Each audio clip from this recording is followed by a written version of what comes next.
Hey you folks, Pete Daly at Ride Forever. This is what Ride Forever people do when we're sitting at home on a Wednesday evening in sunny Rangiora, although it's clearly evening so it won't be that sunny.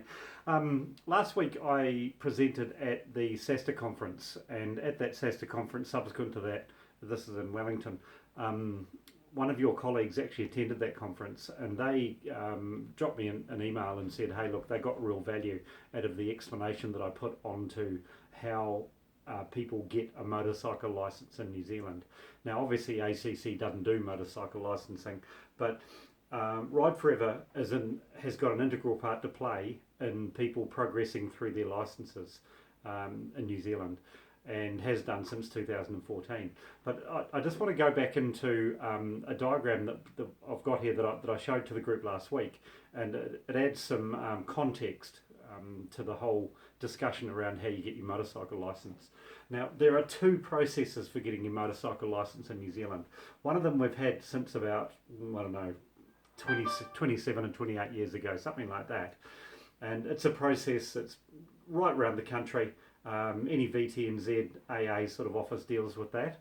But there's a second process that was started in 2014, and Ride Forever plays that integral part with that process. That's called CBTA. But the first thing I want to explain to you is what the old process looks like. Some of you who have got motorcycle licenses, you'll recognise elements of that. There have been tweaks with it, but essentially it stayed the same for the last getting close to 30 odd years. Right? Now, both of the current processes start out with the same step. Right. Now that's a basic handling skills test. That's a test in a car park where they have circles of tennis balls and cones. Happens all over the country, quite often on weekend mornings. People go and do this practical test. That's a practical test. So already that distinguishes it from the car license, because to get a car license, you just go and sit a theory test and then you're all good to go. With a motorcycle, you have to go and do a practical test. Now that practical test is not a test of whether you can ride safely out on the road or not. It's just a case of, can you make the motorbike go? Can you change gears? Can you use the brakes? So very, very fundamental, the basic handling skills test, that's up here. So you go along and do your basic handling skills test with one of your local motorcycle schools. Once you pass that, you'll get a certificate which you have to take along to the AA or VTNZ. When you go along, present your certificate and you make a booking for your theory test. Then you go along and do your theory test when your appointment's up. And if you pass that, you've then passed your practical, which is your basic handling skills. You passed your theory, so you've then got a learner's class 6, a learner's motorcycle license. Now the conditions around that, can't ride after 10 o'clock at night through to 5 o'clock in the morning, got to have an L plate, can only ride a learner's approved motorcycle. But I think if you care to dig into that, you'll find that there's a great deal of motorcycles that you can ride on a learner's license. Now, under the old system, you would then have to spend at least 6 months on your learner's license before you could go along to the AA or VTNZ and do a test. Now, the longest I've seen someone on a learner's license is 23 years. So you'll see there's an awful lot of people who've got their license, never progressed it, but now that NZTA, Waka Kotahi, has put some sort of expiry on those, a lot of those people are either giving their licenses up or coming forward to progress their license. So you spend 6 months minimum on your license, you go along to the AA or VTNZ, you do a practical test with them, and if you pass that, you go on to your restricted license. Now the restricted license, the conditions of your restricted license are identical to that of your learner's license. The only difference is that you can take the L plate off, because you still can't carry a pillion, you've still got to ride the LAMS approved bike, and you still can't ride after 10 o'clock at night until 5 o'clock in the morning. Alright, now once you've got your restricted license under the old scheme, you then spend at least 18 months on that restricted license before you go along to the AA or VTNZ, do another practical test, and if you pass that one, you've got your full license. So, practical, theory, practical, and a 2-year minimum to get through to your full license under the old system. Now in 2014, the Ride Forever program was developing the syllabus that it would use for delivery of Ride Forever courses around the country. Now that syllabus was designed in conjunction with Waka Kotahi NZTA, although NZTA at the time, developing the CBTA process, competency-based training and assessment, right? So they were developing the assessment side of things at the same time as Ride Forever was developing the training side of things, and the two were complementary, right? So what we've got now is we've got a process that starts out the same, but what people can do now is once I've got their learner's license, come along and do a Ride Forever Bronze course. Subsequent to that bronze course, if you pass what's called a CBTA assessment, a competency-based training and assessment, if you pass that one, now that's done with a motorcycle instructor. That's not done with the guy at the AA or VTNZ, or girl at the AA or VTNZ. That's done with a motorcycle instructor. It's a higher standard of test than under the old system. If you pass that one, you don't have to spend any more time on your learner's license. You take the instructor will issue you with a certificate which you take in to the AA or VTNZ, hand it over, and they issue you with your restricted license. Now, it's possible for you to get your learners, go on a course the next week, do a course subsequent to that, so be on your restricted within a very short space of time of you getting your learners.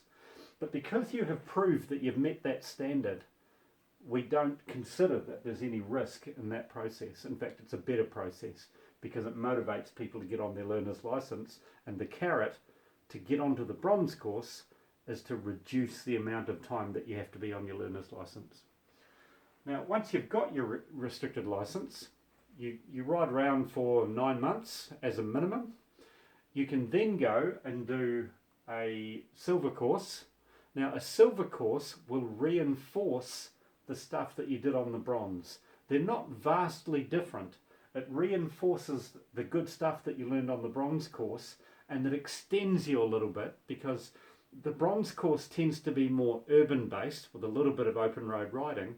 The silver course tends to be more of an open road course with that urban component in it as well. So it's just the emphasis of the course that's a little bit different. But fundamentally, the syllabus of the syllabuses or syllabi of these two courses are in essence the same. This reinforces the skills that you learned in this. Now, so you've had your restricted for 9 months, you go along on a silver course, you go and do an assessment. If you pass that one, you've still got to wait until 12 months is up. All right, but remember what I said earlier on, under the old process you were spending 18 months on your restricted. Under this new process you're only spending 12 months on your restricted. So you can go from no license at all through to your full license, 2 years under the old process, just over a year on the new process.